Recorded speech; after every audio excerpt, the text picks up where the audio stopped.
নমস্কার বন্ধুগণ, আমি ডক্টর মলয় দাস মল্লারপুর যমুনা দেবী ডায়াগনস্টিক সেন্টার থেকে বলছি। আজকে একটা কেস নিয়ে আলোচনা করব, যেখানে নন ইউনিয়ন ছিল, সঙ্গে অস্টোমাইলাইটিস। হ্যাঁ, তা উনি আমাকে দেখাচ্ছেন লাস্ট মোটামুটি আপনারা দেখতে পাচ্ছেন 25/8 থেকে দেখাচ্ছেন।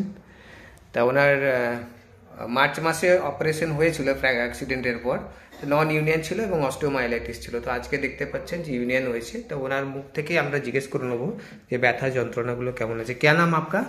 बेईजान मुर्मू। कहाँ घर है? रंगालिया, रामेश्वर ब्लॉक। और क्या हुआ था आपका? एक्सीडेंट हुआ था। कहाँ पे दिखाइए थोड़ा जगह। इस जगह में? ठीक है ठीक है। तो टूट गया था, तो उसके बाद में तो यूनियन नहीं हो रहा था, जोर नहीं लग रहा था हड्डी में ऑपरेशन के बाद में। तो आपको कौन सर ने रेफर किया था मेरे को?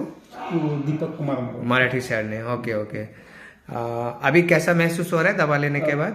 अभी पहले से थोड़ा ठीक है। तो आप एक्सरे देखिएगा कि एक्सरे में भी जोड़ने लगा है। हाँ, पहले से हम लोग अगर कंपेयर करते हैं।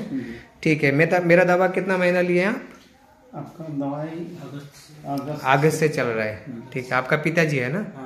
ठीक है। और शायद 3-4 महीना आपको दवा लेते रहना पड़ेगा, उसके बाद ठीक हो जाएगा। ठीक है। बोलने के लिए धन्यवाद।